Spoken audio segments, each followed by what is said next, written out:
Je crois qu'il s'agit d'un beau texte, d'un cadeau, des paroles profondes, un rêve pour le monde qui nous est proposé à un moment où précisément les grands rêves et les grands idéaux se sont évanouis. Donc c'est vraiment pour nous un cadeau. Et je dis aussi un texte qui nous est confié parce que finalement il n'a pas vocation à rester enfermé dans ce livre que vous êtes peut-être déjà procuré. C'est une responsabilité à assumer que nous transmet le pape François. Et il nous transmet cette responsabilité à nous tous. Lors de la lecture que nous avons faite la semaine dernière et l'échange qui a suivi, on s'interrogeait justement de savoir à qui était adressé le texte. Bien, quand on cherche au début, on ne trouve personne en particulier, donc c'est bien un texte pour tous, pas seulement pour les catholiques, une responsabilité à l'égard de tous, d'une humanité et d'un monde que nous avons en partage. Il y a une petite phrase de l'encyclique que je voudrais citer, qui me paraît tout à fait fondamentale. Au tout début, au numéro 8, le pape écrit « Rêvons en tant qu'une seule et même humanité, comme des voyageurs, partageant la même chair humaine, comme des enfants de cette même terre, qui nous abrite tous, chacun avec la même richesse de sa foi ou de ses convictions, chacun avec sa propre voix, tous frères. » Le texte du pape est exigeant. Il nous propose un rêve, mais un rêve qui n'est pas naïf, un rêve audacieux. Et je crois qu'il nous a montré en personne que le dialogue est possible et que la rencontre est sacrée. Il nous l'a montré tout récemment en accomplissant un voyage en Irak, un pays où les dirigeants de nos pays ne se sont pas risqués, un pays meurtri par plusieurs décennies de guerre et de conflits, un pays où les communautés chrétiennes se retrouvent très affaiblies. Eh bien, c'est cette terre que le pape a choisie pour mettre en pratique, ou plutôt pour lancer le programme de Fratelli Tutti, tous frères. Un rêve donc qu'il est possible de vivre.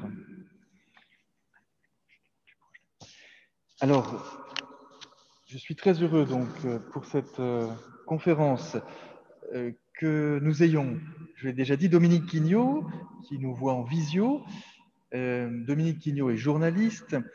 Elle a été directrice du journal La Croix pendant 10 ans, de 2005 à 2015, la première femme à avoir dirigé un grand quotidien français, et même la seule à ce jour, je crois. Et actuellement, Dominique Quignot donc, est présidente des Semaines sociales de France depuis 2016, également membre du Comité national d'éthique. Et puis donc, ici même, Valérie Régnier, responsable de la communauté de Saint-Égidio en France, qui n'a pas eu de problème pour se déplacer puisqu'elle est charentonnaise depuis quelques années déjà. Et donc voilà, dans la suite d'André Ricardi, le fondateur de Saint-Égidio, Valérie, depuis 1997, à Paris et dans la périphérie, vit la beauté de l'Évangile dans la relation de l'amitié avec les pauvres. La communauté de Saint-Égidio, vous l'avez déjà entendu sans doute, est marquée par les 3 P. Sa spiritualité peut se résumer en 3 lettres, 3 P, prière, pauvre et paix. Et l'amitié avec les pauvres est vécue donc ici, localement. Je sais que beaucoup d'entre vous connaissent l'œuvre qu'accomplissent les Jeunes pour la Paix dans le bois de Vincennes, la présence aussi auprès des personnes âgées sur Charenton, sur Paris. Donc ça, c'est une dimension essentielle de la vie de la communauté, mais aussi au niveau global. Et je voudrais souligner tout particulièrement aujourd'hui une initiative importante dans le domaine de la fraternité qui nous intéresse. Valérie a pu obtenir la mise en place de couloirs humanitaires sur le modèle de ce qui s'était déjà créé en Italie par un protocole d'accord avec le gouvernement français.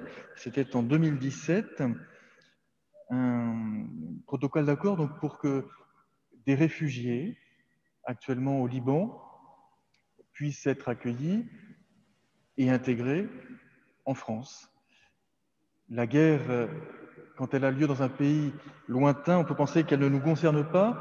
Or, précisément, je crois que c'est ce que le pape François nous dit à longueur de page dans l'encyclique, nous sommes tous concernés par ce qui se joue à l'autre bout du monde et la petite contribution que nous pouvons apporter à cette guerre qui a fait déjà tant de victimes et beaucoup de réfugiés, eh bien, c'est précisément d'accueillir quelques-uns de ces réfugiés, de leur permettre de vivre une nouvelle vie dans notre pays. Et je le dis avec d'autant plus de joie que nous avons accueilli il y a maintenant 1 mois et demi à Charenton une famille arrivée en France grâce au couloir humanitaire. Voilà aussi, je crois, une illustration de ce que peut être ce rêve de fraternité humaine. Et voilà, Valérie m'a dit effectivement que le protocole là, donc, comment dirais-je, est renouvelé, puisqu'il est arrivé à échéance. Il est renouvelé, donc c'est vraiment une actualité brûlante. Et dans le cadre de ce protocole, eh bien, un partenariat est justement signé avec les Semaines sociales de France.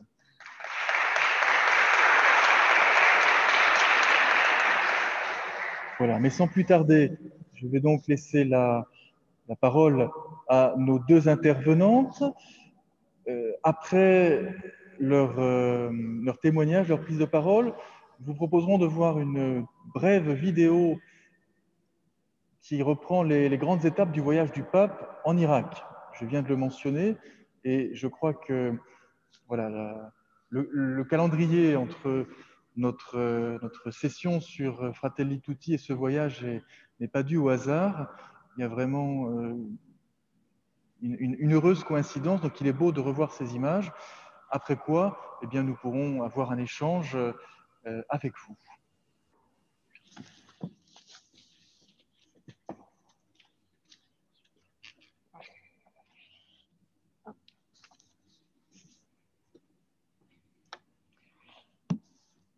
Bonsoir et merci beaucoup de m'accueillir pour ce parcours Tous Frères, Fratelli Tutti. Et je salue personnellement Dominique. Bonsoir Dominique et merci beaucoup d'être avec nous ce soir malgré la distance et le confinement. Alors je crois que si on voulait résumer l'apport de Fratelli Tutti, Tous Frères, je dirais qu'il s'agit d'une bombe nucléaire. Une bombe qui aurait pour particularité de détruire tous les murs à la surface de la Terre et de libérer tous les hommes. L'encyclique commence, en effet, dès la première page, à parler d'un monde sans frontières. Et on peut parler d'une vision nouvelle qui est proposée, tant il est vrai que notre monde est au contraire plein de frontières et que des frontières s'élèvent chaque jour un peu plus hautes et que les frontières semblent indispensables. Le pape François nous dit, nous explique, nous démontre qu'il n'y a pas de futur pour les murs et qu'il est possible de les abattre tous, y compris ceux qui semblent les plus insurmontables. Dans ce sens, je crois que cette encyclique est en effet d'une très grande vision et d'une très grande espérance. C'est une grande espérance particulièrement en ce temps de pandémie où les distances sociales, sinon les murs, semblent être devenus les seuls à pouvoir nous protéger, en attendant le vaccin en tout cas. Oui, vraiment, la crise Covid nous révèle notre fragilité à tous et la solitude de beaucoup face à la maladie ou à une vie économique, sociale dégradée. Mais elle a aussi révélé la force de la fraternité pour résister à la culture du « sauve-toi toi-même ». Alors cette force que je dirais nucléaire dont nous disposons en effet, est une énergie propre, renouvelable et abondante. Cette force, c'est la fraternité, c'est l'amitié. Oui, il y a un chemin réaliste dans le monde complexe dans lequel nous vivons. Un monde où chacun est désorienté non seulement par la pandémie, mais par les déchaînements de violence, de conflits interminables à nos portes, la violence du terrorisme, la dureté des rapports sociaux. Ce chemin est la fraternité dont nous avons peut-être perdu le mode d'emploi, mais qui est une capacité humaine fondamentale, un talent que nous devons certainement retrouver, exploiter et multiplier. La fraternité vue non pas comme un supplément d'âme pour naïfs, mais bien comme un processus radical capable de recomposer les relations internationales comme les relations interpersonnelles et locales. Au niveau local, en effet, Jérôme en a parlé, nous avons de multiples occasions d'expérimenter la force de l'amitié et de la fraternité. Que de murs abattus ensemble ici même à Charenton. Le mur nous séparant des sans-abri vivant dans le bois de Vincennes, tout à côté de nous, lorsque nous les visitons chaque samedi et que nous leur préparons des repas chauds. Le mur de la solitude refermé sur la vie de tant de personnes âgées à leur domicile ou en EHPAD, que nous visitons également. Le mur de l'indifférence, aux grands mots de ce monde, lorsque nous accueillons dans notre ville des familles de réfugiés. Et à chaque mur qui tombe, un débordement de joie qui est le signe de la libération de chacun de nous, de la résignation, d'une vie guidée par la seule préoccupation pour soi, enfermée elle aussi par les murs épais de l'égoïsme, de la peur ou du ressentiment. Alors oui, je crois que Fratelli Tutti s'inscrit vraiment dans ce chemin de libération de la joie entrepris par Pape François. Depuis le début de son pontificat, il nous mène sur un chemin de joie, la joie de l'Évangile, Evangelii Gaudium, titre de sa toute première exhortation apostolique.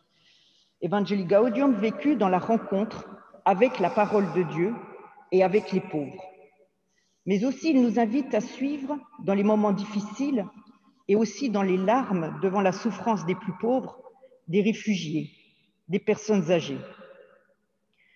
Dès le début de son pontificat, il nous a emmenés avec lui à Lampedusa, plus tard à Lesbos, pour dire sa honte et ses larmes devant la mort tragique de tant de jeunes en Méditerranée.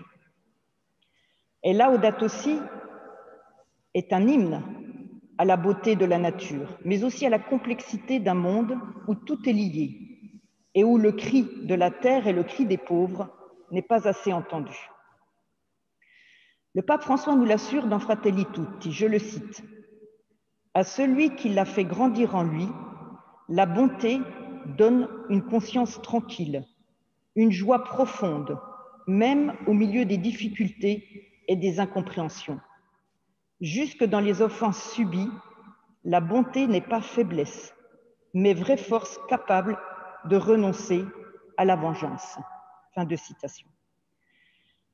Et en effet, je crois que c'est une force énorme, un chemin concret dans cette complexité, un mode d'emploi réaliste, résigné à rien, même pas au haut mur de la guerre, de la violence et de la vengeance sans fin.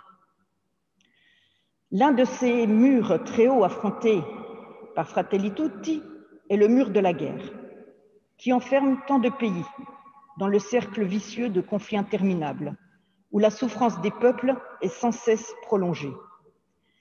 Les guerres d'aujourd'hui ne sont plus des guerres où l'on gagne ou que l'on perd. Mais les guerres d'aujourd'hui, ce sont des conflits qui s'étirent dans le temps, où la souffrance s'ajoute à la souffrance, dans l'immobilisme international comme derrière un mur d'indifférence. Et cela aussi peut, et je dirais même cela doit cesser. C'est ce que nous dit Fratelli Tutti, et nous le savons bien, nous qui prions chaque mois ici dans cette église, avec la prière pour la paix, en citant la longue liste de ces pays en guerre. Le pape François dénonce et s'oppose à travers cette encyclique à un fatalisme croissant, qui est d'une part celui des gouvernements et des institutions, notamment des institutions internationales, qui cèdent à l'option de la guerre, croyant de justification humanitaire, défensive ou préventive, ou manipulée par les informations. Mais ce fatalisme est aussi celui des individus, c'est-à-dire de nous-mêmes, lorsque nous acceptons la guerre comme une compagne de notre époque. Elle est devenue un fait culturel et politique. Il suffit de penser à la façon dont l'élan en faveur de la paix s'est éteint ces dernières années. Je pense à toutes ces manifestations que l'on pouvait faire contre la guerre en Irak. Nous n'avons pas vu ce même mouvement il y a 10 ans contre la guerre en Syrie.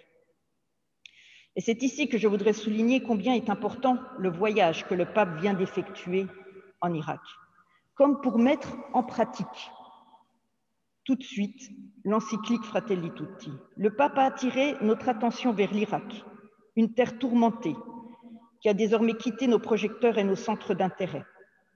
Elle reste une zone de guerre qui a souffert du régime dictatorial de Saddam Hussein, des conflits entre groupes ethniques et religieux, de la brutalité furieuse du soi-disant État islamique qui avait établi sa capitale à Mossoul, la ville qui a été des siècles durant la plus chrétienne du pays.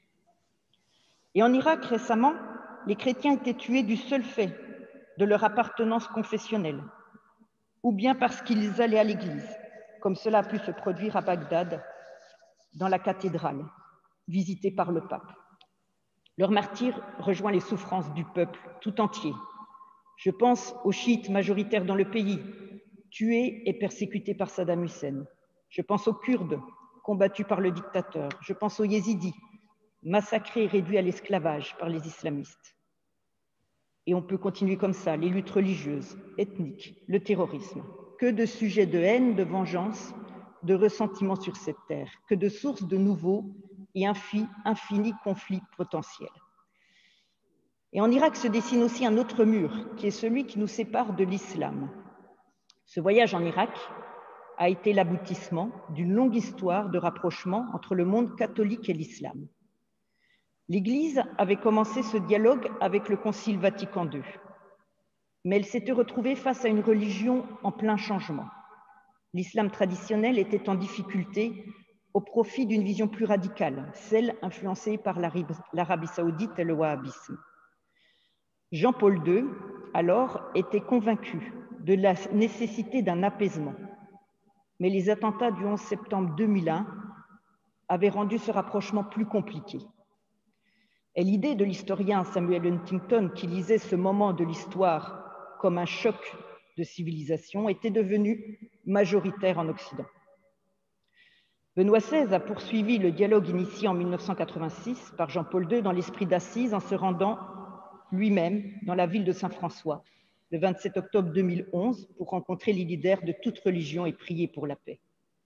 François s'inscrit dans cette continuité d'un dialogue ancien et ce voyage en Irak a été fondamental parce qu'il a insisté pour le réaliser malgré les dangers, que ce soit du terrorisme ou de la pandémie. Alors rappelons que le pape a commencé ce rapprochement avec la visite en 2016 à l'université d'Al-Azhar du Caire pour rencontrer l'imam Ahmed El-Tayeb, figure éminente du monde sunnite. Le même El-Tayeb est venu en visite à Rome et les deux ont signé en 2019 à Abu Dhabi un document sur la fraternité humaine pour la paix dans le monde et la coexistence commune. Une véritable amitié est née entre les deux hommes et le pape François d'ailleurs cite plusieurs fois Al-Tayeb dans Fratelli Tutti, comme il citait son ami Bartolomeo dans Laudato Si. Oui, l'amitié et la fraternité sont vraiment la force qui peuvent changer l'histoire. Et en Irak, le pape est venu rencontrer pour la première fois l'autre interlocuteur de l'islam, qui est Ali al-Sistani, ayatollah chiite, dans sa modeste demeure de Najaf. Alors, comme dans l'encyclique Fratelli Tutti, François a tenu en Irak un langage humaniste, ouvert à tous et enraciné dans la foi évangélique. L'évangélisme humaniste du pape, en effet, on l'a tous vu, a touché un niveau de grande profondeur qui a gagné tous ses interlocuteurs, sans exception, tous. Et François parlait d'avenir à des personnes prisonnières des douleurs et des confrontations du passé. Je le cite. « Nous avons besoin, comme le grand patriarche Abraham, de faire des pas concrets, de nous faire pèlerins partant à la découverte du visage de l'autre, de partager la mémoire, les regards et les silences, les histoires et les expériences. » Chaque groupe, en effet, a son histoire de douleur et a été victime du fanatisme, de la haine et des armes. Et nous l'aurons compris, tout cela, non seulement est très douloureux, mais aussi très complexe. Et pourtant, Pape François a su indiquer une voie pour sortir de l'état d'opposition et de la peur. Il a dit à Our, « La voie qu'indique le ciel est la voie de la paix. » Il l'a dit à Our, dans ce désert, en Irak, en partant de la mémoire d'Abraham, père des Juifs, des chrétiens et des musulmans. Et il disait ensuite, elle demande la voie, elle demande, surtout dans la tempête, de rester ensemble du même côté. Oui, c'est vrai, le pape aurait pu revendiquer les seules souffrances réelles, certes, mais il aurait pu revendiquer les souffrances des chrétiens. Et pourtant, il a choisi de parler à tous les Irakiens, jetant les bases pour une coexistence fraternelle sur laquelle doit se fonder l'État, garantissant la liberté et la sécurité pour chacun. Je crois que le voyage du pape aussi en Irak nous révèle qu'avec la faible et humble force de l'Évangile, on peut toucher et changer l'histoire du monde. En effet, Pape François propose un chemin réaliste. Il est réaliste parce que le pape est le premier en chemin à le parcourir comme saint François qui était allé rencontrer le sultan musulman en Égypte à Damiette à l'époque des croisades. Oui, le parcours de François en Irak montre à quel point notre avarice et notre indifférence de chrétiens européens, j'ose le dire, est un choix trop souvent peu courageux. Au lieu de cela, nous le voyons de nos jours, notre monde tellement perdu a plus que jamais besoin que l'Évangile soit vécu de manière authentique. Alors le pape s'est posé la question et nous a demandé dans le désert d'Our, là où il n'y a pas de mur, d'où le chemin de la paix peut-il alors commencer, a-t-il demandé. D'où le chemin de la paix peut-il alors commencer? Et il a répondu en disant, du renoncement à avoir des ennemis. Imaginons cette phrase devant tout le peuple irakien, avec ce qu'il a vécu. Et il a ensuite poursuivi par une série d'indications précédées d'une phrase solennelle exigeante où il disait « Il nous revient d'eux ». Oui, les croyants de toutes les religions et de tous les pays ne peuvent pas rester inertes ou insignifiants. Ils ne peuvent pas marcher seuls, poursuivre leurs propres intérêts et se résigner au mal. Alors, le « Il nous revient d'eux » de Pape François à Our résonne aussi dans nos consciences, dans nos villes, dans nos églises, en ce temps de carême. Et oui, nous pouvons le dire, nous aussi, nous pouvons faire beaucoup pour la paix et pour la libération de la joie. Fratelli Tutti nous enseigne que faire la paix est un art, ou même un artisanat, qui s'apprend comme attention aux plus fragiles, comme découverte que tout est perdu avec la guerre, qui est la mère de toutes les pauvretés, et qu'au contraire, tout est possible lorsqu'on se penche sur les plus fragiles, ceux qui sont violentés dans notre monde, comme le sont les réfugiés, les pauvres de nos villes, les personnes âgées ou les jeunes. Alors oui, l'encyclique, comme le confie lui-même Pape François, a été mûrie dans le contexte de la pandémie, qui en a influencé la rédaction parce qu'elle, je cite, a mis à nu nos fausses certitudes et qu'elle a révélé que bien que les pays soient très connectés, je cite Pape François, on a observé une fragmentation ayant rendu plus difficile la résolution des problèmes qui nous touchent tous. Alors pour conclure, je dirais que dans ce texte, cette encyclique Fratelli Tutti est ancrée dans la grande tradition des encycliques sociales depuis 1891 avec la Rerum Novarum de Léon XIII, qui ont mis au centre la question sociale en poussant les catholiques à ne pas rester passifs, mais à s'engager. Mais il est intéressant de noter qu'elle introduit une grande nouveauté. En effet, parmi les encycliques sociales, c'est la première, Fratelli Tutti, à proposer une longue méditation de la parole de Dieu. En effet, un chapitre entier est consacré à la parabole du bon samaritain. C'est une nouveauté et là encore, un mur qui tombe. Le mur que nous érigeons trop souvent entre action sociale caritative et prière, entre engagement auprès des pauvres et vie de l'Église. Saint Jean Chrysostome enseignait à ne pas séparer le sacrement du frère et le sacrement de l'autel. Ce n'est pas pour rien, je crois, que Pape François a introduit le dimanche de la fête de la parole de Dieu dans notre calendrier que nous avons fêté ici même en apportant nos Bibles pour qu'elles soient bénies. Parce que la parole de Dieu, en effet, doit vraiment être la lampe sur nos pas, comme dit le psaume et comme le vit Pape François. Oui, le pape donne donc une nouvelle fois la parabole du bon samaritain en enseignement de cet art de la fraternité vécue avec tous et avec ingéniosité, comme l'art de prendre soin, de trouver des solutions et d'agir individuellement et collectivement.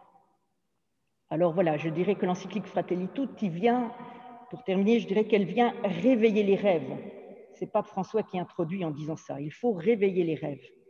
Le rêve d'un monde sans frontières, où la guerre n'est plus compagne normale de la vie des hommes, des femmes, des enfants, où les plus fragiles sont vraiment la pierre angulaire sur laquelle nos vies et nos villes sont construites, rêve d'un monde uni. Oui, c'est un rêve de salut que nous pouvons porter avec nous au cours des prochains jours de la Semaine Sainte, où nous nous ferons proches des souffrances du Seigneur jusqu'à la croix pour vivre vraiment la joie de la résurrection, qui est le salut pour la vie de chacun de nous et pour le monde. C'est un salut qui ne se vit pas seul, mais avec tous, donc tous frères, fratelli tutti. Le pape ne nous propose pas une vision individualiste de la fraternité, mais il nous le dit bien, je le cite, que c'est un rêve qui se fait ensemble. Personne ne se sauve seul.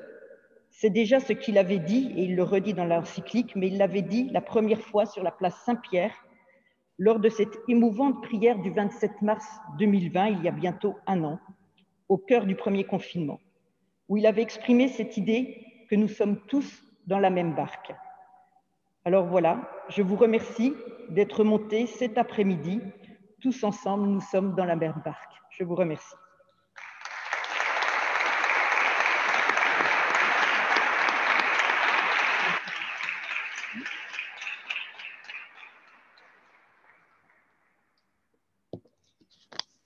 Merci Valérie. Merci pour ce parcours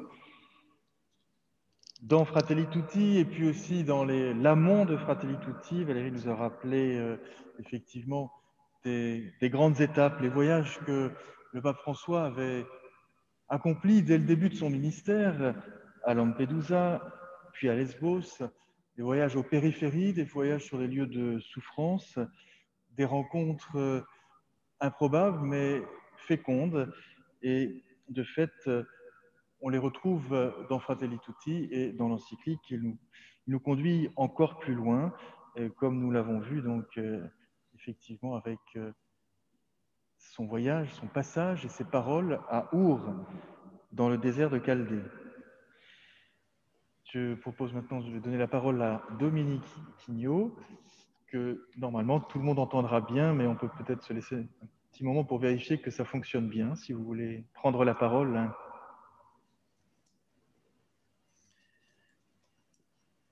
Je ne vous entends pas toujours très bien. Donc, je ne sais pas, vous m'avez demandé d'intervenir là? Oui. Voilà, oui. Et nous, on vous entend très bien. D'accord. Je vous entends très bien. J'espère, parce que moi, je vous entends de façon hachée. Donc, j'espère que je n'ai pas manqué des choses essentielles. Je vous prie de m'excuser. D'abord, je vous prie de m'excuser. Bonjour tout le monde, d'être comme ça à distance. Pour parler de la fraternité, ce n'est pas l'idéal, mais voilà, ce sont les circonstances. Voilà, merci de votre invitation qui m'honore et qui honore mes engagements au sein des Semaines sociales de France et aussi de Justice et Paix, parce que des choses se rejoignent dans ces deux engagements. C'est à ce titre, je pense que je peux parler aujourd'hui, parce qu'autrement, je suis journaliste. Donc, comme journaliste, on va dire spécialiste de rien et curieuse de tous et de tout. Voilà. Donc,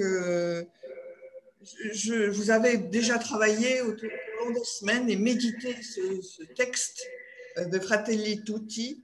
Vous avez entendu Valérie vous expliquer comment ce texte inspirait toute l'action de Sant'Egidio sur les questions internationales, immigration et de pauvreté. Et comme elle et comme beaucoup d'entre nous, je suppose qu'on a tous été très, très marqués par la méditation sur la parabole du bon samaritain. Alors, je vais de ne pas être redondante, de ne pas dire des choses que vous avez déjà entendues, mais ça va forcément de temps en temps se recouper. Ce serait le contraire qui serait inquiétant, parce que bon, Valérie est membre au CA des Semaines sociales et moi je suis avec fort intérêt toutes les actions de Sant'Egidio. Heureusement, il y a des choses sur lesquelles nous allons nous retrouver.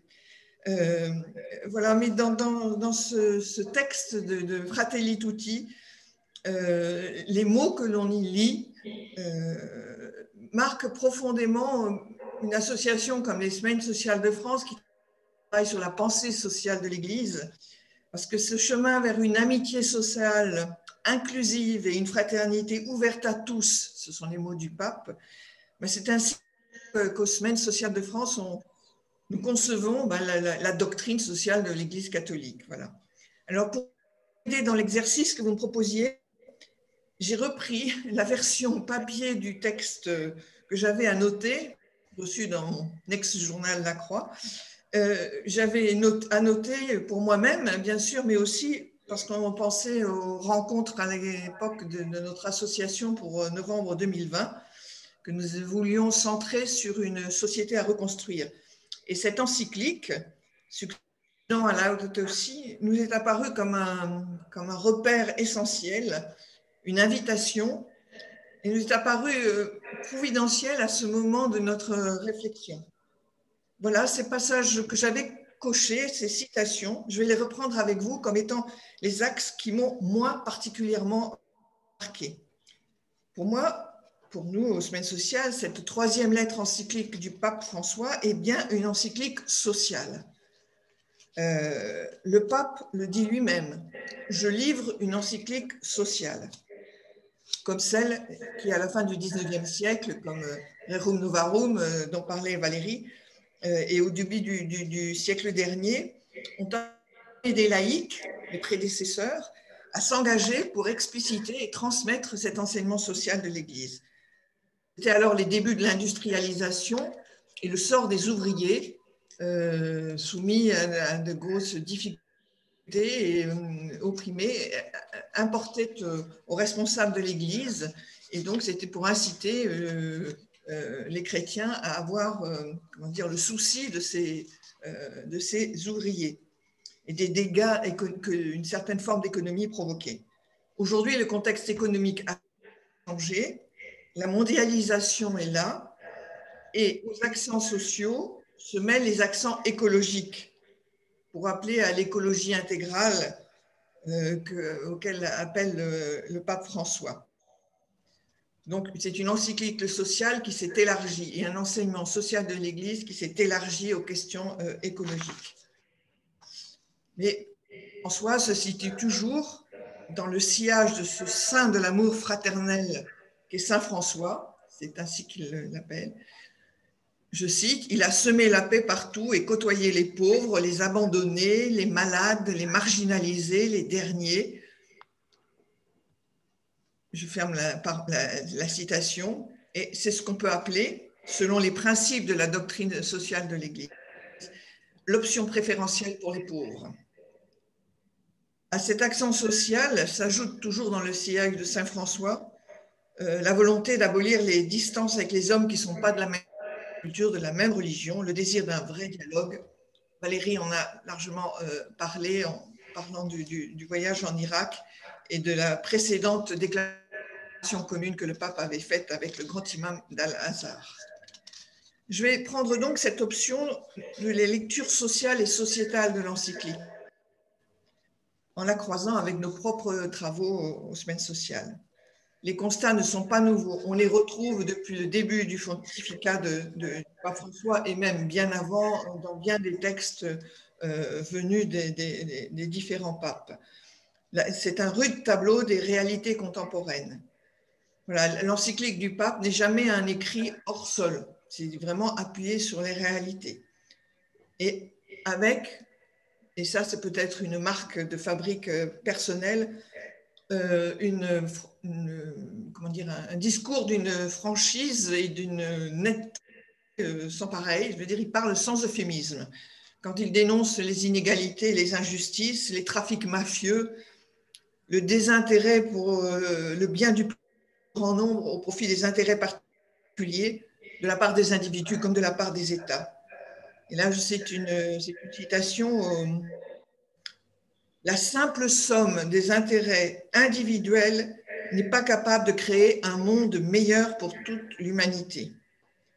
C'est précisément dans la continuité de l'enseignement social chrétien ce que l'on appelle le bien commun.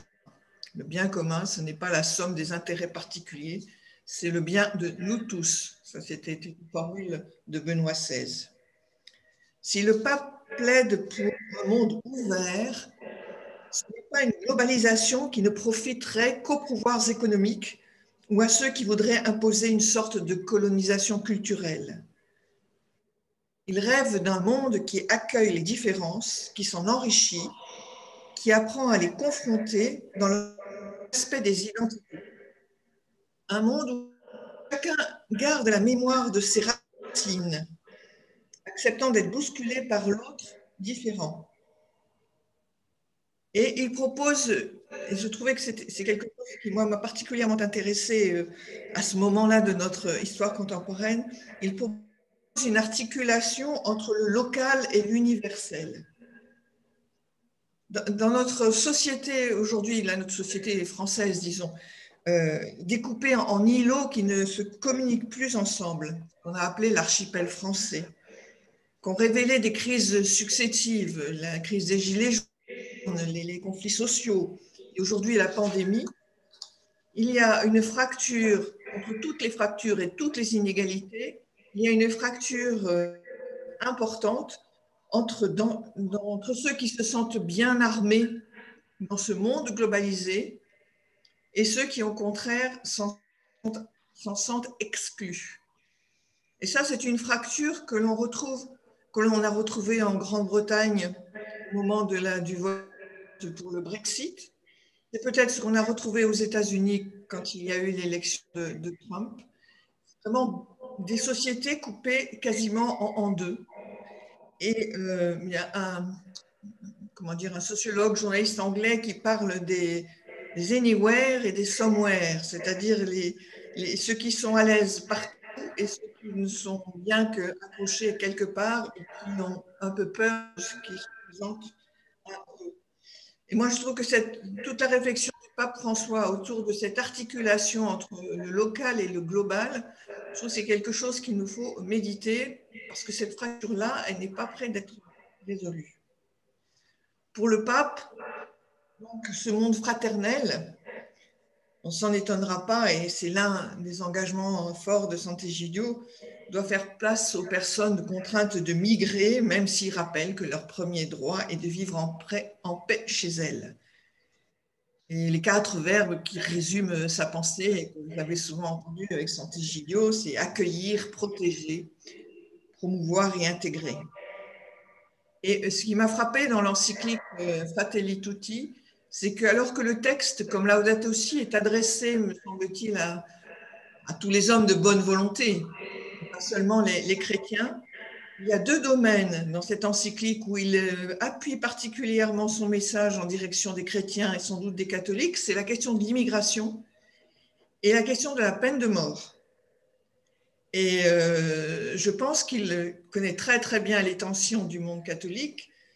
Dans nos sociétés européennes, sans doute la question de l'immigration, et peut-être aux États-Unis, et la question de la peine de mort. Voilà, nous avons un pape lucide sur ce que nous sommes, nous, chrétiens et catholiques. Cette encyclique sociale inclut une réflexion politique.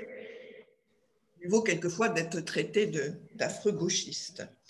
Que signifient aujourd'hui des termes comme démocratie, liberté, justice, unité, demande-t-il.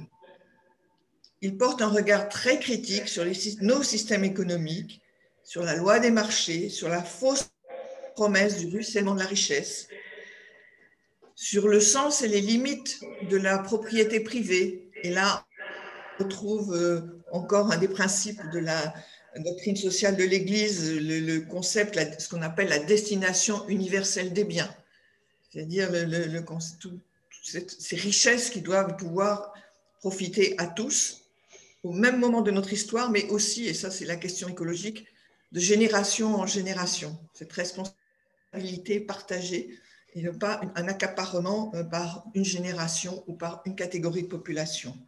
Il est critique sur nos modes de gouvernance, mais comme d'habitude, et ça on le retrouve dans beaucoup de textes, il insiste sur la noblesse de l'engagement politique, à condition qu'il ne soit pas une quête de pouvoir, mais un service des frères. Et François, dans cette encyclique, juge très sévèrement les populismes qui, selon lui, dévoient le beau mot de peuple. Ça aussi, c'est un message que l'on doit méditer à l'approche des élections, d'échéances électorales majeures. Une fois de plus, et c'est quelque chose aussi qui est très fort chez le pape François et qui nous parle beaucoup à nous aux semaines sociales, c'est la promotion du débat et du dialogue. Et s'il y a quelque chose qui ne fonctionne plus très bien dans nos sociétés contemporaines, c'est le débat apaisé, le débat serein, le vrai dialogue, et pas les polémiques qui surgissent de partout. Et il a une formule, c'est dans ce qui est bon, c'est de créer des processus de rencontre, des processus qui bâtissent un peuple capable d'accueillir les différences. Et j'aime bien cette dernière phrase, outillons nos enfants des armes du dialogue. Enseignons-leur le bon combat de la rencontre. Et je pense que c'est un axe majeur de tout le pontificat du pape. On le voit sur les questions internationales, sur les questions interreligieuses, mais je pense que ça vaut pour nous dans nos communautés. Et si on a un peu de temps, j'y reviendrai tout à l'heure. Alors, tous les angles, tout ce que j'ai retenu au sens de l'encyclique sociale, ça touche aussi, bien entendu, l'association Justice et Paix, qui d'ailleurs à Rome est réunie dans le même dicaster, le même ministère que le développement intégral et la sauvegarde de la création. Valérie a largement touché ce sujet, je ne voudrais pas en parler trop, mais il reparle de cette troisième guerre mondiale en morceaux que vit notre monde. Et moi, ce qui m'a toujours frappé là, comme journaliste, c'est que comme tout observateur de ces questions, c'est combien les grandes puissances se défient, font des guerres par procuration dans des territoires qui ne sont pas les leurs, avec des peuples qui ne sont pas les leurs et qui en subissent toutes les difficultés et les drames. Et donc le pape en appelle à la rénovation des instruments de médiation, de régulation, au respect des accords internationaux, que ce soit sur le climat, sur les armements. Et là, il réaffirme, et là, Valérie, avec ton arme nucléaire, tout à l'heure, tu m'as fait frémir, il réaffirme son opposition aux armes nucléaires et il s'interroge même sur le concept de guerre juste, qui est un concept souvent utilisé, lui préférant le plus jamais la guerre de Paul VI à la tribune des Nations Unies. Et je vais citer quelques textes, quelques phrases que j'avais notées. Toute guerre laisse le monde pire que dans l'état où elle l'a trouvé. Ou encore, nous ne pouvons plus penser à la guerre comme une solution du fait que les risques seront probablement toujours plus grands que l'utilité hypothétique qu'on lui attribue. Et en raison des armes nouvelles, nucléaires, chimiques ou biologiques, la guerre a acquis un pouvoir destructeur incontrôlé qui affecte beaucoup de victimes civiles. Et en Irak, il est revenu sur la question des ventes d'armes qui vend les armes aux terroristes. Tu en as aussi beaucoup parlé, Valérie, mais moi, ce qui m'a intéressé aussi dans l'encyclique, c'est la partie sur la réconciliation. Enfin, qu'est-ce qu'il faut pour une réconciliation entre peuples ou entre membres d'un peuple qui se sont combattus très fermement? Parce que quand il a appelé les chrétiens d'Irak au pardon, on sent que c'est quand même une demande énorme, enfin, incroyable. Quoi. Comment peut-on imaginer, en ayant vécu ce qu'ont vécu ces chrétiens d'Irak, qu'ils en viennent jusqu'au pardon?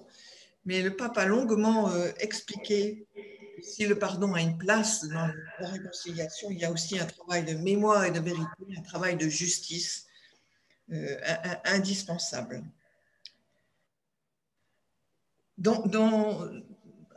Pour finir, j'ai quelques citations que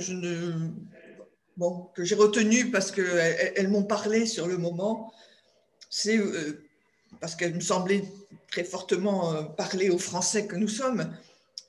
La fraternité a quelque chose de positif à offrir à la liberté et à l'égalité. La fraternité, pour le pape, ce n'est pas seulement les conditions de respect des libertés individuelles, ni même d'une certaine équité. Et j'avoue que c'est une réflexion qui est très présente pour moi, que je suis membre du comité consultatif national d'éthique, et sur toutes ces questions-là, je vois bien qu'il y a toujours un peu de conflit entre des droits nouveaux ouverts au nom d'une certaine égalité ou d'une certaine équité, et où la notion de bien commun, de fraternité peut être mise à mal. Voilà, c'est trois termes d'une équation qu'il importe de faire jouer avec équilibre.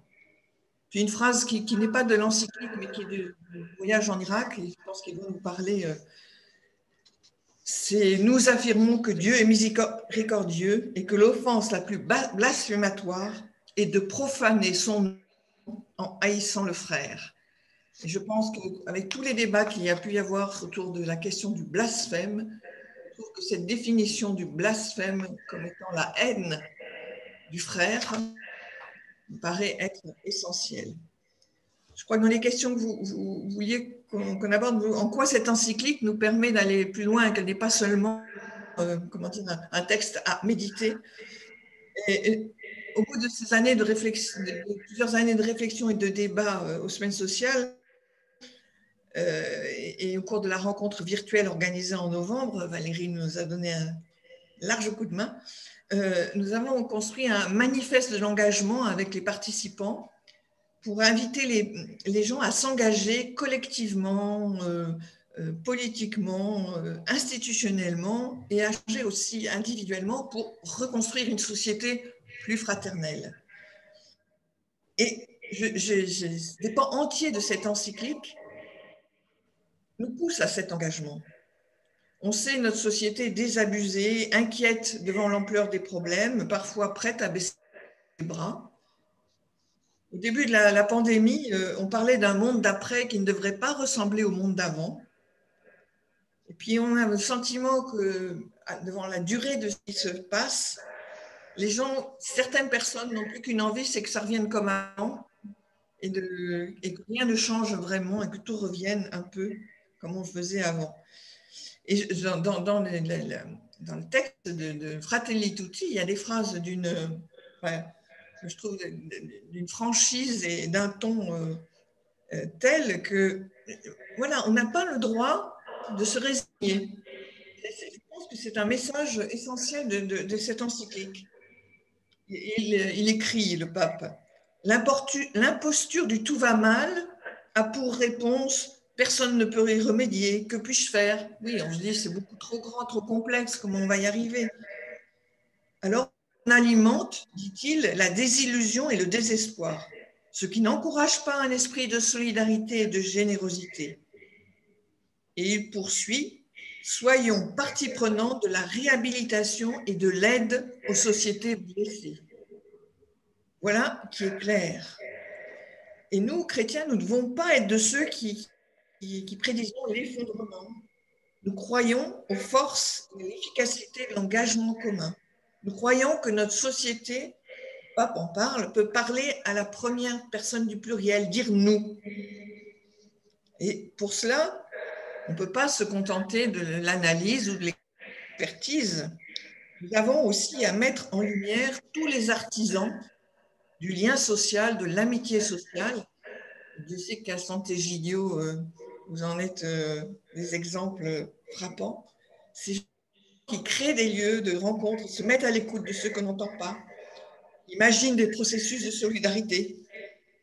Voilà, c'est pourquoi, encouragés par l'encyclique et inspirés par ces témoins, nous voulons imaginer, rêver ce qui pourrait être un monde meilleur. Ce n'est pas une utopie, ce n'est pas une ambition irréalisable, mais cela suppose une conversion de nos regards, de nos actions, de notre mode de vie, un engagement.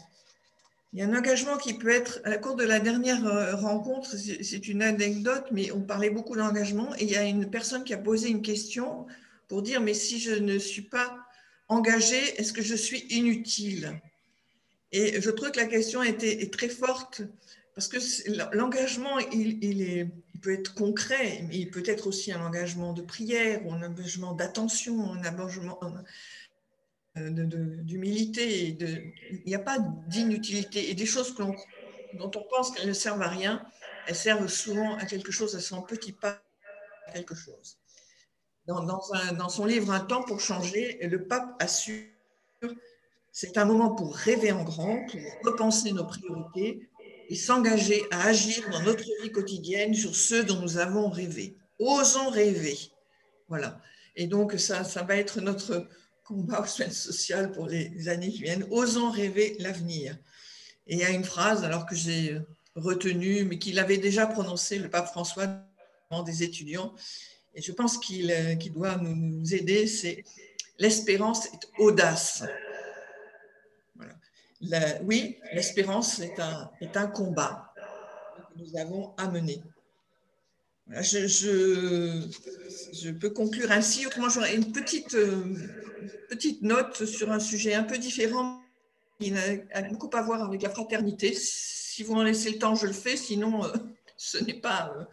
je peux conclure ici. Dites-moi ce que… Oui, vous en prie, si vous avez une petite chose à nous dire en plus, oui.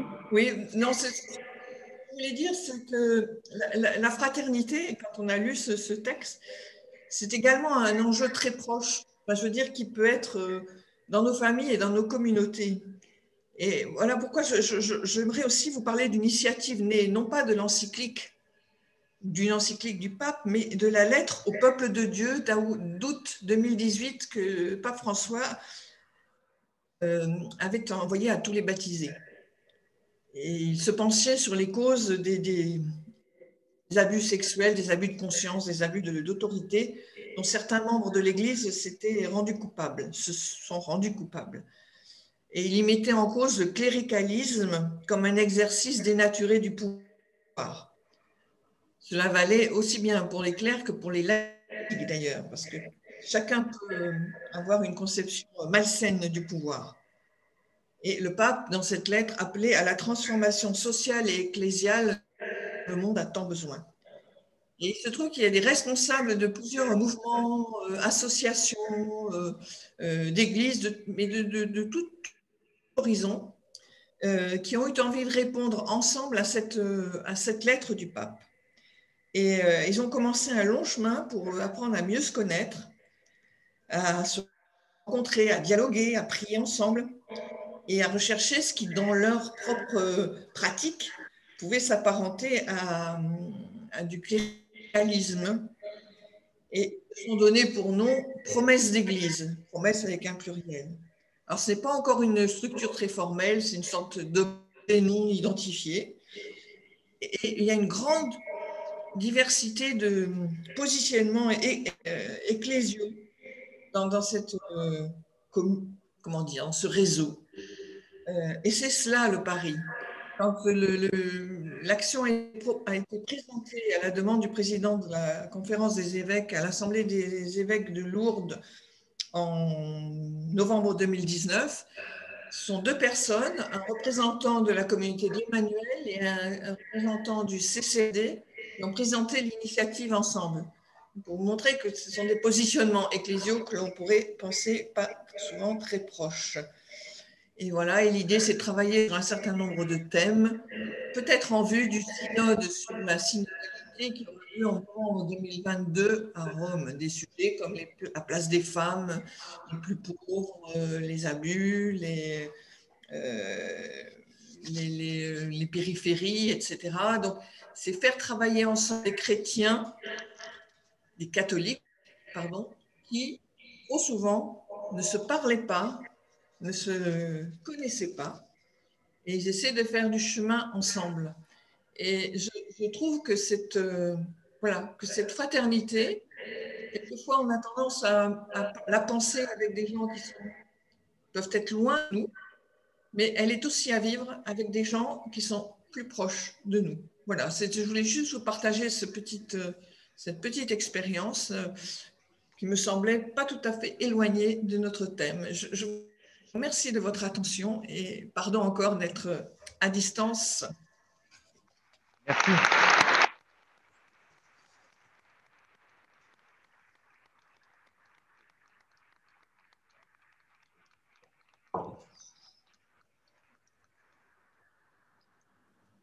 Merci Dominique Quignot d'avoir resitué donc cette encyclique Fratelli Tutti, tous frères, dans la lignée des encycliques sociales, avec la nouveauté que vous avez décrite, effectivement, celle d'un monde ouvert, avec la grande question de l'écologie, de la maison commune, comme le pape François avait appelé notre planète dans Laudato Si.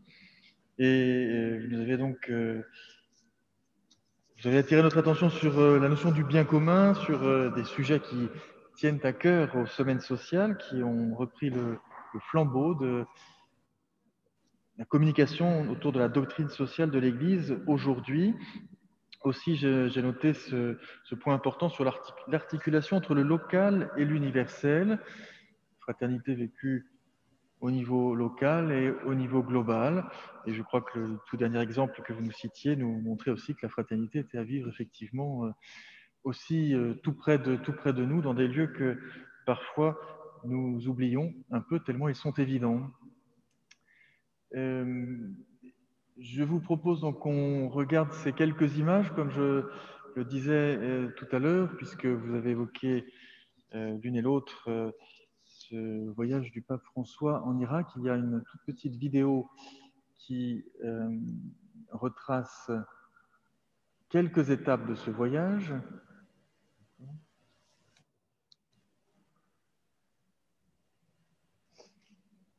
Est-ce que je peux aller sur mon bureau?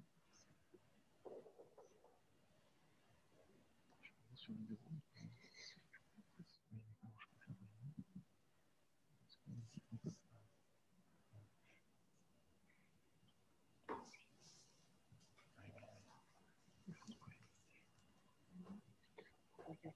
Non, mais attends. Tu l'as parcouru là, je l'ai pas. Attends,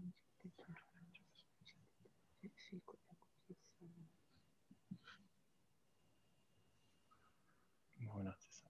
C'est la première? Oui, la première, je pense. Hein. Ah. C'est ça.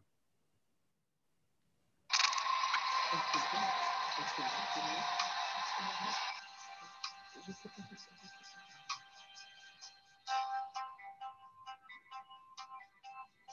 là-bas.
Alors, voilà, après ces deux interventions, il nous reste une bonne dizaine de minutes, 10-15 minutes pour des réactions, éventuellement aussi, si vous souhaitez poser une question, mais je pense que voilà, Dominique Quignot et Valérie Plany ont pu déjà largement exposer donc, leur lecture de Fratelli Tutti, les apports de cette encyclique, les nouveautés.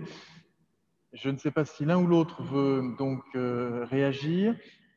On aura la petite difficulté, mais on va la surmonter. D'accord. On va retransmettre par écrit les interventions donc, à Dominique Quignot. Voilà. Si vous souhaitez donc prendre la parole, il y a un micro ici.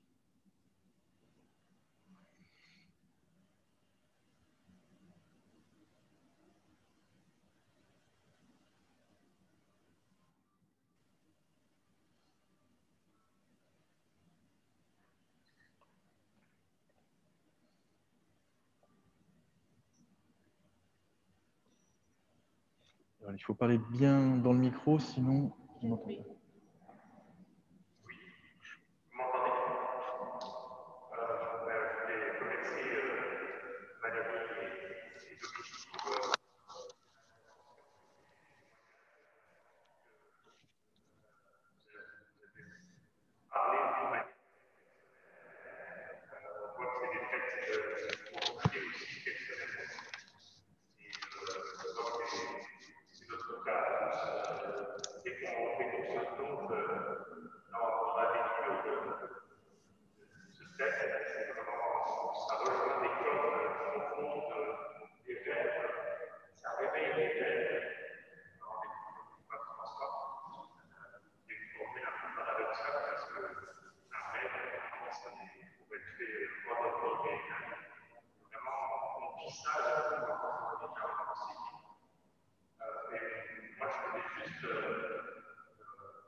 J'étais particulièrement perdu de mon Microsoft par cette phrase renoncer à voir.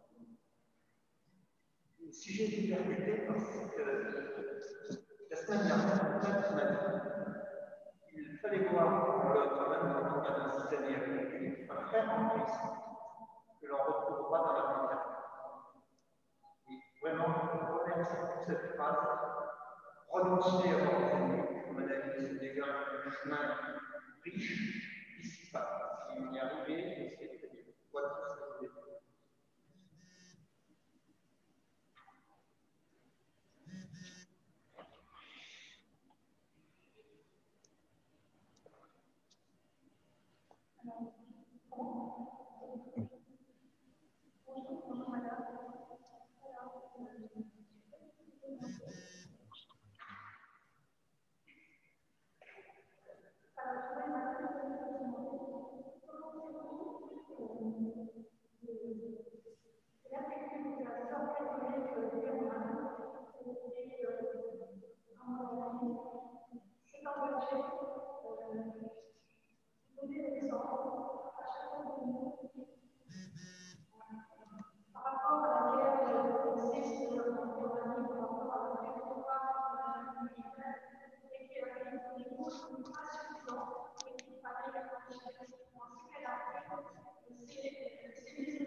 Il y a d'autres, oui.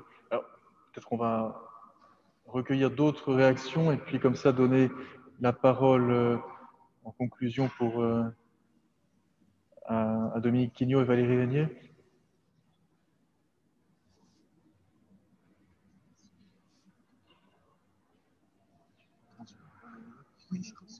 Je trouve que cette encyclique, est-ce que c'est un programme politique? Alors que nous avons bientôt voté, et je m'interroge vraiment qu'est-ce qui fait que en France en particulier, nous sommes à plus de 40% à voter pour un pays quand même qui est extrêmement dangereux. Et je me demande qu'est-ce qui fait que nous ne sommes pas capables de réaliser cette transition.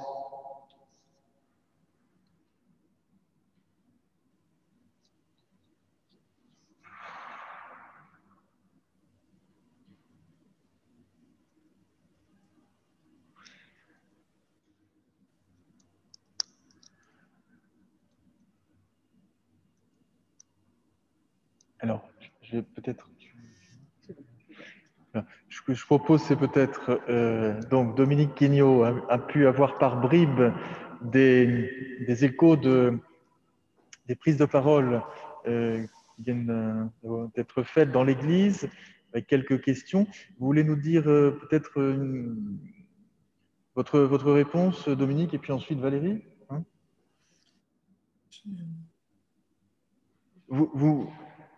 Je suis désolée parce que Valérie m'a transmis un peu quelques messages, mais je n'ai pas du tout entendu ce qui est venu Oui. du cœur de l'Église. Donc, j'ai juste une formule qui m'a frappée parce qu'elle me va très bien, c'est ne pas détourner le regard. Voilà, c'est quelque chose qui est un devoir pour chacun de nous et ce à quoi nous invite le pape. Mais je suis confuse, mais je ne pourrais pas être plus performante. Non, ben, Valérie, je laisse Valérie répondre.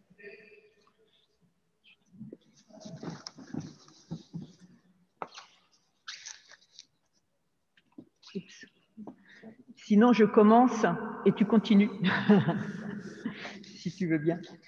Non, par rapport à ce qui est... Déjà, merci à chacune d'entre vous d'avoir écouté, entendu. Et je remercie à nouveau vraiment pour cette rencontre qui a lieu. Je vois que l'Église est bien remplie et c'est toujours en ce temps aujourd'hui, voilà, de pandémie, de confinement, je pense déjà rien que ça, c'est un grand espoir, une grande espérance de voir qu'on est là pour parler, discuter, réfléchir ensemble. Ensuite, il y aura la messe. On va enchaîner en effet dans une semaine sur la Semaine Sainte. Et il me semble que déjà, rien que cette Église, ici, avec autant d'écoute, me dit qu'on est sur le chemin de Fratelli Tutti, qu'on est déjà en chemin. Et merci à toi, Dominique, d'avoir été avec nous, parce que malgré, voilà, comme quoi tous les murs sont insurmontables, aussi au niveau de la technique.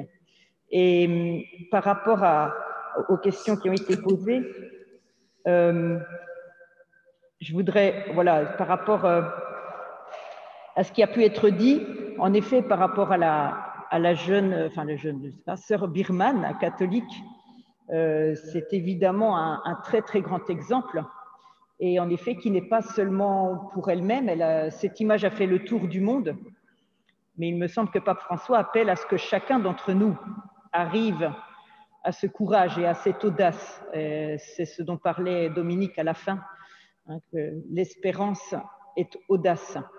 On doit tous arriver à cette même audace. C'est ce qui a pu se passer aussi avec les Irakiens quand Dominique parlait de pardonner, de Pape François qui demande aux chrétiens d'Irak de pardonner. Qu'est-ce que ça veut dire? Donc ça, en effet, aussi le fait de ne pas avoir d'ennemis, finalement, de renoncer. Qu'est-ce que ça veut dire de renoncer à avoir des ennemis? Donc je crois qu'on se rejoint là-dessus. Au niveau d'un programme politique, je ne sais pas si l'encyclique est vraiment un programme politique, c'est avant tout Pape François parle beaucoup de processus. Je crois qu'en effet, tout le monde maintenant a compris au bout de 8 ans de pontificat que Pape François mettait en marche, mettait en place des processus. Alors pour nous, Français, c'est peut-être un peu compliqué, on est très cartésien, on a peut-être un peu de mal à comprendre ces démarches de processus, donc voilà, d'aller sur beaucoup de chantiers en même temps, mais ce n'est pas pour ça que c'est superficiel ou alors c'est désordonné. Il y a une vraie vision, il y a une vraie orientation qui est la paix, en effet. Alors pourquoi aujourd'hui on en est là au niveau politique? Ça c'est tout un débat, donc je ne vais pas rentrer là-dedans ce soir et cet après-midi, mais il me semble qu'en effet, on peut, chacun d'entre nous, là aussi, avec Fratelli Tutti, avec notre condition de chrétien, de pouvoir approfondir le texte, mais aussi approfondir notre foi, approfondir l'Évangile en le lisant, le mettant en application, et surtout le répandre autour de nous. Il me semble que Pape François aussi a cette grande espérance de communiquer l'Évangile absolument à tous, là aussi. Il n'y a pas de frontière dans la communication de l'Évangile. Et c'est en allant vers ce chemin de paix, en divulguant toujours plus la paix qui est très concrète, qu'on pourra peut-être, parce que les 40%, les personnes aujourd'hui, on aura compris, en France, il y a beaucoup de personnes mécontentes, qui ont une grande colère. Et donc, en effet, pour que cette colère s'apaise, il faut retrouver la paix. Et la paix, c'est tout un travail. Donc voilà, moi en tout cas, je vous remercie tous pour ce grand moment d'échange avec vous et je remercie beaucoup Dominique. Je ne sais pas si Dominique, peut-être là tu as entendu plus et tu veux dire quelque chose. Oui, peut-être effectivement, parce que c'est de votre micro, je l'entends mieux que le micro de l'Église. Oui, sur la question du programme politique, est-ce que cette encyclique est un programme politique?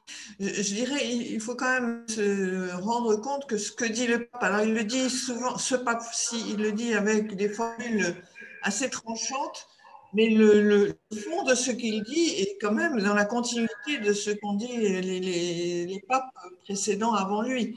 Je veux dire, le système économique qui laisse tant de monde sur le bord de la route, etc., les inégalités frappantes, l'individualisme, le non-respect de la dignité des hommes, etc., c'est quelque chose que l'on retrouve dans tous les discours de tous les papes avant celui-ci aussi. Ce qu'il y a, c'est que là, je trouve que son langage est plus simple. Et ce que je trouve intéressant aussi, c'est qu'il cite beaucoup les conférences épiscopales, enfin les épiscopats régionaux, enfin de pays, etc. Il s'appuie sur ce que disent les évêques des autres, enfin des différentes régions du monde, et pour ne pas donner le sentiment d'être uniquement de parler depuis Rome. Enfin, c'est un lieu de synodalité, c'est sûr. Après, je redis, et tu l'as recité, Valérie, je veux dire, croire que l'on peut aller faire mieux, faire plus, faire autrement, changer le monde, on doit l'espérer, c'est la grande vertu, l'espérance, mais je veux dire, c'est un combat intérieur aussi. Voilà, c'est-à-dire que l'on peut agir, c'est ce qu'on appelle toujours dans la doctrine sociale de l'Église la subsidiarité, c'est que chacun, là où on est, à son niveau, avec ses moyens, qui peuvent être très faibles si on n'est pas très jeune, si on n'a pas les moyens de s'engager, si par la prière, par juste le sourire adressé à la personne isolée, à la personne dans la rue qui tend la main, etc. Je veux dire, tous, nous pouvons faire quelque chose. Voilà, c'est un peu la leçon à laquelle nous invite le pape François. Et voilà, il nous, comment on dit, c'est un mot qu'on utilise, voilà, il nous booste, il nous pousse, voilà, il ne veut pas qu'on s'endorme. C'est ce que je retiens de ces différents écrits. Merci. Eh bien, merci à vous. Le pape François nous booste, et puis je crois que les deux témoignages de cet après-midi nous boostent également, nous encouragent à lire ce texte pour ceux qui ne l'auraient pas lu, à en parler, et puis à nous emparer aussi de ce rêve que nous pouvons mettre en œuvre, puisque, vous l'avez rappelé, chacun peut faire quelque chose. Eh bien, merci vraiment à vous d'avoir pu participer à la conférence malgré ce confinement. Et maintenant, nous allons nous préparer pour la liturgie. Bonne fin de journée.